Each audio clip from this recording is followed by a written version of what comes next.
Hello, everybody. Welcome back to the Carpenter Critique. My name is Luke Carpenter. I'm your host, and we are on episode 19. Oh my gosh, I can't believe I've been doing this for so long. It's kind of crazy, but I'm so glad to have you here with me. For those who don't know, I have a background in vocals, if you couldn't tell from that, but also, I could do way better than that, just by the way. I mean, not that anyone's like, Luke, you suck. But just know I can do way better than that, okay? I'm gonna keep you on your toes. Karaoke night, you better watch the fuck out. What's everybody's go-to karaoke song? I'll go first. Mine is Watermelon Sugar by Harry Styles, because you can always engage the crowd, like, Watermelon Sugar, and then you reach out to the crowd and go, hi, hi. Ooh, I don't want to mess it up. So, I'm very excited for this episode because we are going to be talking about Backrooms, another crazy, phenomenal movie that has been wrecking the box office, absolutely. Directed by Kane Parsons, who is this 20-year-old Gen Z director. He was obsessed and kind of came up with the idea of the creepypasta. For those who had never watched creepypasta videos or were not on YouTube in the time of like 2012 to 2019, I don't know. Me and my sisters would sometimes listen. I'd be like falling asleep listening to these crazy, creepy stories. But also I just find it fascinating, this idea of back rooms. Oh, it's 9/11. Make a wish, everybody, make a wish. 9/11. Okay, let me get a good synopsis. Okay, The Backrooms is an internet urban legend and cosmic horror concept describing an infinite labyrinth dimension of empty liminal spaces. People access it by accidentally no-clipping, or glitching out of reality. The space is notorious for its mono-yellow walls, buzzing fluorescent lights, and lingering scent of moist carpet. Ugh. The origins are the 4chan creepypasta, like I said, from YouTube. The concept originated on 4chan in 2019 when a user posted an image of a dimly lit, empty hallway with a yellow patterned wallpaper and asked for feedback. Another user added a chilling description, a sprawling 600 million square miles of randomly segmented empty rooms with the constant background noise of maximum humming, which if you didn't catch that, that's in the movie throughout whenever they're in the back rooms. It quickly evolved into an open space collaborative myth where thousands of internet users built out detailed levels and monsters. Interesting. It's really what you make of it. So one of the cool things about this movie is that, yes, it's about the back rooms, but as far as plot and storyline goes, there was very little. A lot of it is open to interpretation, much like the backrooms themselves. There are monsters and there are some things that are elaborated on, but very little things can you infer like, oh, this is what this means. And a lot of it is to make you think, just like Creepypasta did, about the movie much later on and talk about it with your friends. So I like it. Well, okay, we'll get into that. But let's start with the things right at the surface. So, for one, the performances are absolutely incredible. Renetta Rainsby is the female lead. She plays a therapist that is helping the other characters through their grief and their trauma. But mainly, she becomes our protagonist by the end of the movie because she's running from the monster through the back rooms. And so we're getting to know a lot about her story. And the thing about the back rooms is that they are constantly changing. I mean, it's the same space, but different monsters come in and out. And so the Backrooms movie, directed by Kane Parsons, like I said, follows a dejected alcoholic furniture store owner who discovers a portal to a dimension of endless yellow liminal spaces. When he drags his therapist into the labyrinth, played by Renata Rainsby, to justify his descent into madness, the physical manifestation of his rage hunts them both. So, like I said, when you enter into the back rooms, then you bring yourself with you. It's like wherever you go, there you are. With the alcoholic or ex-alcoholic man struggling with his rage, played by Chiwetel oh gosh, I'm gonna butcher this, but his name is Chiwetel Ejiofor, and he plays Clark. And then there's also Renata Rainsby, who plays Dr. Mary Klein, and those are the main two. He has a couple interns that work at the furniture store, but other than that, it's those four characters that enter the back rooms, and then they consistently find different monsters. They're finding all, like I said, it's this unlimited liminal space, which a lot of people would find very scary or creepy, that it just keeps going on. But also it is what you make of it, and you are bringing your trauma into it as well. So the Backrooms have many different levels. It goes down, down, down, down, down. And as you get lower into the like basements of the Backrooms, there's also a bunch of these different figures that you'll see. For example, with Clark's character, we're being followed, at least for the last half of the movie, you're being followed basically by his rage monster, which is all of his rage personified into this grotesque, big, ugly character. But it's from him, it's his rage, and then it's his rage personified that's chasing us. And then we'll see at the end of the movie that even Dr. Mary Klein has an own version of herself that's way down in the basements of the Backrooms as well. So I would say that once you enter the Backrooms, that there is a version of you that is going to be in the basements of the Backrooms as well. That is still very theoretical. Sure, it kind of proved it in the end, but there's not much else to be like, this is what it is. A lot of it is just inferring your own meaning on it. So a lot of people took it as Clark experienced racism, and so being chased through the Backrooms was a sign of basically how he was faced within the patriarchy.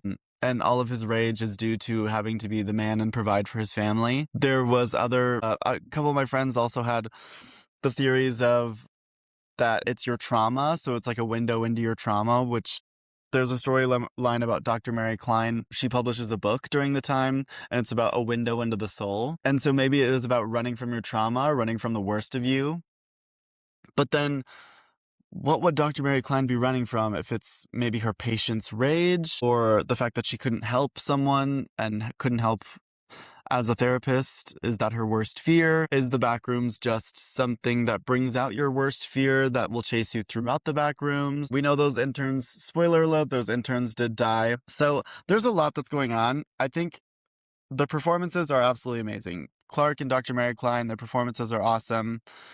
I would be surprised if cinematography didn't get nominated for an Oscar. I thought the cinematography was amazing. There's a lot of little details that make it really creepy, like there's humming throughout the entire movie whenever they're in the Backrooms. It's just a slight, which you would think would maybe be, I'd probably fall asleep. I always fall asleep with a fan. I'd probably be like,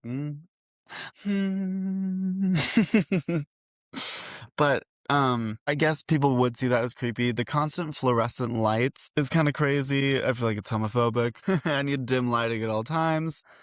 Gosh, there's all these other characters that are listed, and I do not. I mean, maybe they were in it for like 12 minutes. But what's really cool is that Kane Parsons, the director, is only 20 years old.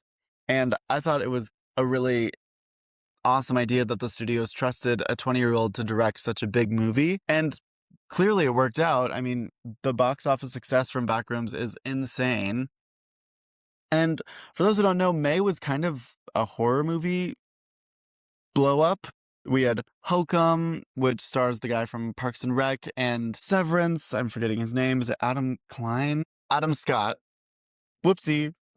I thought that was the name of his character, but no, Adam Scott is his name. So Hokum came out. We had Obsession that I just did an episode on. We have Backrooms, and also Leviticus, which is actually going to be my next video after this. But Backrooms has been an extreme success at the box office. Both Backrooms and Obsession have cracked the top 20 grossing horror films of all time, so they've made the most money of all horror films in the top 20, which is insane, and they've only been out for a few months. So very, very cool for them. I also think it's really interesting that a lot of these horror films have these incredible female leads. Obsession is a female-led horror film. I would argue that this film, even though it follows Clark for the first half, the second half is for sure all on Renata Rainsby. And I mean, think about the other legendary horror films that have come out in the last couple of years. Midsummer, led by Florence Pugh. We had Hereditary with Toni Collette. Even The Conjuring is less male-centered. I mean, it's still pretty centered on the couple, but it's a lot of female storytelling within horror right now, and it's cool that all of these horror stories are blowing up. There is this, I wonder if it's like female rage. Audiences are attracted to this different dynamic performances that women can pull off. And I think there would be space for men too, but also horror is this cutting edge type of new age. My friends are going to get so sick of this for hearing this, but horror is the place to try out new things right now. In all the genres of film, most of the genres are getting reboots, or remakes, and horror is where all the indie filmmakers are going to because it doesn't cost that much to make a horror film. If you buy sound effects, they're really cheap for the big scares, and you can get a lot of unknown actors, kind of like Obsession did, and pay them for their amazing performances that they're going to do, but you don't have to pay them very little because they're not very big. And horror, easier to come up with a horror plot because you know the goal is to scare, but also there's so much room for horror because I think fear is relatively varied. And so there's a lot of different emotions that can pair with fear that can translate really well on screen. And so I'm excited to see what horror has come up with. I mean, we've seen in the last couple of years, Sinners has been out. We've seen Nosferatu has been nominated for a lot of Oscars. It's just this original idea. How am I trying to say this? Like this melting pot for original ideas can all come through horror. So I'm excited to see what Hollywood does with more horror films. And I'm so excited that Backrooms has had the successes it had. I will say, if I had to give Backrooms a score, I'd probably give it a 7 out of 10, which I know is lower than a lot of you think. A lot of you want. I think it's an amazing movie. I think there is so much that could have been said. It's a bit too vague for me. The storytelling, there's not much there, and there's a lot of waiting. I thought maybe the film could have been 40 minutes shorter, maybe. The end is really good, and I think the beginning, there's a lot of good setup, but in the middle, I kind of get lost, and it's just exploring these back rooms of more and more nothingness. And maybe if we had if we had dove... if we had driven into Clark's past a bit, and then some of that could have been brought up, like his rage. I know we saw a little bit of the rage with his wife, but the plot is very general, and I know it's like that on purpose, but I am of the belief if movies can't establish a point by the end of their hour and a half, then it's kind of a failure on their part. If I have to Google what this means afterward, then I don't think the movie did their job of getting their point across. So I would ding it for that. So 7 out of 10. I do think the performances were great. I think the cinematography was awesome. And I like the idea. I like how original it was. Even if a lot of it is from YouTube, I like that there was just this space to explore. And I think there could be... Maybe it would have benefited from being a limited series. And okay, if it was me, I would have made Backrooms a limited series and had maybe 8 episodes, 1 episode about each different character and how they interact with the Backrooms. Like if they have a different trauma that manifests itself differently in a monster of the Backrooms. I thought that would have been really cool. So there's a lot of room for growth and a lot of room for, if they made a Backrooms 2, maybe focusing on different characters, or maybe the Backrooms pops up in a different space. That could be really cool too. But overall, I'd say 7 out of 10. I liked it a lot. It was a bit too vague for me, but I still think there was so much potential and so much room to grow. And also, Kane Parson is only 20. I cannot wait to see what else he has in store. Like, wow. To direct such a big movie at 20 years old, I'd be freaking out. But he does great. He does so good. There is also, I guess I should mention, there's also like a scientist plot line, so they're trying to figure out the Backrooms. But then again, it doesn't really go anywhere. They interview the therapist at the very end. Like, how did you get out? How did you get in here? But I mean, it doesn't really go anywhere, and at the end, they're still in the interview session. So, I don't know. There was a lot of untapped potential, and maybe we have a spin-off that goes off of the scientists and what they find out with the different monsters. But yeah, I'm much more interested in the psychology article, so let's bring that out for the week. Some of you may have noticed I'm in a different outfit now and look a lot more tired, and that's because this is a reshoot. I actually shot the second half of this episode a week ago, but I lost the footage. Or the camera died while I was filming. Awesome. So I didn't get any of it. So I got the first part, except the second part, I still have to refilm. So walking back in, we're going to finish this out. Because I loved this episode and I love the article that I chose, I really didn't want to just make a whole new episode. So I'm going to finish this out, but that is for the reason for the outfit change. And also I don't look my best, but hopefully we're just going to listen this week. Okay, so the article I chose to pair with Backrooms is called How Inner Fear Becomes Our Worst Nightmare. This is by Peter Michelson. And in this article, psychologist Peter Michelson argues that many of the dangers, conflicts, and anxieties we experience are not caused solely by external threats. Instead, They are amplified by inner fear, fear that originates from unresolved psychological conflicts, and is then projected onto the world around us. The central thesis is simple but provocative. We often believe we are reacting to danger in the world, when in reality we may be reacting to fear that already exists inside of us. The first point is that fear is often projected outward. Michelson argues that people unconsciously carry fears that they do not fully understand. Rather than recognizing these fears as internal, they project them onto other groups, peoples, or situations. How projection works is a person experiences anxiety or fear internally. The source of that fear remains unconscious. The mind searches for an external explanation, and then the individual identifies enemies, threats, or dangers that seem to justify that fear. According to Michelson, this process can happen on both personal and societal levels. For example, individuals may become excessively fearful of very unlikely dangers. Communities may become suspicious of outsiders, or nations may become locked into cycles of militarization and conflict. His argument is not that danger doesn't exist, rather he believes inner fear often magnifies real dangers and sometimes creates new ones. His second main point is that fear creates the outcomes we most want to avoid. Fear is somewhat of a self-fulfilling prophecy. Michelson suggests that fearful people often behave in ways that increase the likelihood of the outcomes that they truly do fear. For example, the fear of rejection may cause withdrawal from relationships. Fear of failure may prevent people from taking opportunities. Fear of enemies may encourage aggressive actions that create more enemies. This resembles what psychologists today call catastrophizing, the tendency to imagine worst-case scenarios and behave as though they are inevitable. Research suggests unresolved emotional experiences can make people more likely to spiral into these patterns. The article's title, How Inner Fear Becomes Our Worst Nightmare, refers to the cycle. Fear creates perceptions and behaviors that gradually make the nightmare seem real. I'm like traumatized. I need to know that I'm recording. Okay. The third main point is that the real enemy is resistance to growth. Michelson believes people resist confronting their inner fears because doing so requires personal transformation. He argues that many individuals are unconsciously attached to familiar identities, familiar habits, familiar forms of suffering, even when those patterns hurt them. The article suggests that growth requires letting go of the old version of yourself, and this can feel threatening. In his view, people are often less afraid of external threats than they are of change, uncertainty, self-discovery, abandoning old identities. The deepest fear may be becoming someone different than we have always been. Fourth main point, our inner critic fuels fear. Another major idea from the article is what Michelson calls the inner critic, similar to Sigmund Freud's concept of the superego.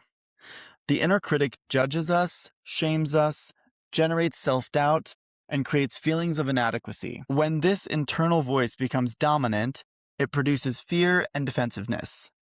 People may become afraid because they constantly anticipate criticism, failure, or punishment from this internal authority. In broader work, the author actually argues that emotions such as shame, guilt, anxiety, and depression often emerge from this ongoing inner conflict, but he doesn't go into much of that within the article. There's also this fear of nothingness that is the last main point I want to bring up. Perhaps the most philosophical part of the article concerns what Michelson sees as the deepest fear, a fear of emptiness. He argues that many people fear death, insignificance, meaninglessness, the unknown, or nothingness itself. Yet he suggests these fears lose their power when individuals learn to confront them directly. This resembles themes found in existential psychology, where confronting uncertainty and mortality can lead to greater psychological freedom rather than greater suffering. So what is his solution? After all these main takeaways, what is his solution? The article ultimately advocates for self-awareness and inner work. He believes that when we recognize that the fear originates internally, we can stop automatically projecting fear onto the outside world. We can challenge that authority of our inner critic and become comfortable with the uncertainty. We can develop greater self-understanding through reflection and meditation. He specifically recommends meditation through practices that involve quieting your mind, letting go of any ego attachments, and observing conscientiousness without clinging to identity. He argues that when people become less afraid of their inner emptiness, they become less vulnerable to fear overall. So let's connect this with Backrooms. Backrooms and the psychology of inner fear. Where is the connect? One of the most interesting things about the new Backrooms is that on the surface, it looks like a very straightforward supernatural horror film. People become trapped inside an endless maze of yellow hallways while mysterious creatures stalk them. Pretty simple. However, if we look at the film through the lens of the article, How Inner Fear Can Become Our Worst Nightmare, then Backrooms becomes much more than a haunted location. They become a metaphor for the human mind itself. In the article, Michelson argues that our greatest fears often do not originate in the outside world. Instead, they begin within us and are projected outward, making ordinary situations feel terrifying. Through that lens, the backrooms are not just a place to escape, they are a physical manifestation of unresolved psychological fear. So the first thing that stands out is the environment itself. The endless yellow office corridors don't really make any logical sense. Every hallway looks familiar, every room feels almost recognizable at the same time. Nothing is too obviously dangerous, until you begin thinking about what might be around the next corner. In the article, it argues that fear often operates this exact way. Our brains hate uncertainty. When information is missing, we instinctively fill in the blanks, usually with worst-case scenarios. Fear doesn't require evidence, it only requires ambiguity. This is exactly how the backrooms function. The environment itself rarely attacks anyone. Instead, the characters' minds become very hypervigilant. Every flickering light, distant noise, or an empty corridor becomes a possible threat. The horror comes as much from the anticipation as from anything actually being seen. In this sense, the backrooms are a metaphor for anxiety itself, a space where uncertainty amplifies fear. The hallways become a projection screen. So within this idea of psychological projection, when people cannot identify the true source of fear, they project it outward into the world around them. The backrooms are almost a perfect visualization of this process. The hallways are empty, the walls are blank. There's almost nothing there. Yet every character experiences them differently. Each person brings out their own fears into the environment, and the maze becomes a psychological canvas where inner anxieties are reflected back at them. This suggests that the true horror is not simply the monsters lurking in the maze, but the emotional baggage that each character carries into the maze with them. Most horror movies ask, how do we survive this monster?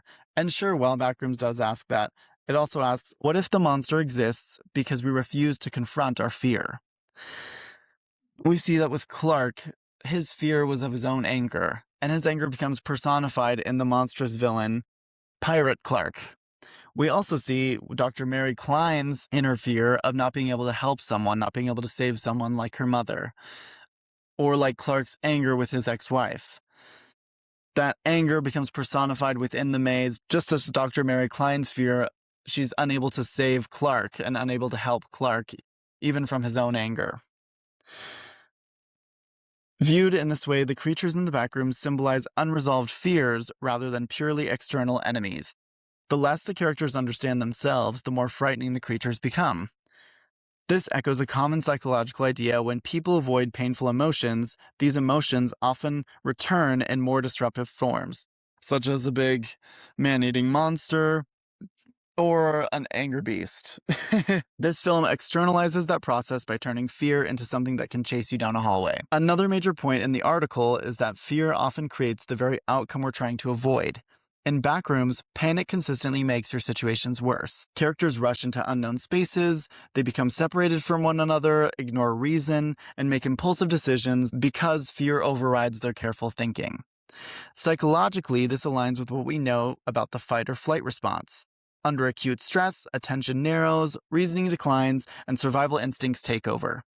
Those reactions can be life-saving in genuine emergencies, but in ambiguous situations, they can also lead to very poor decisions. This film dramatizes that idea. The character's fear doesn't just respond to the maze, it becomes part of what traps them. The isolation also makes the fear louder.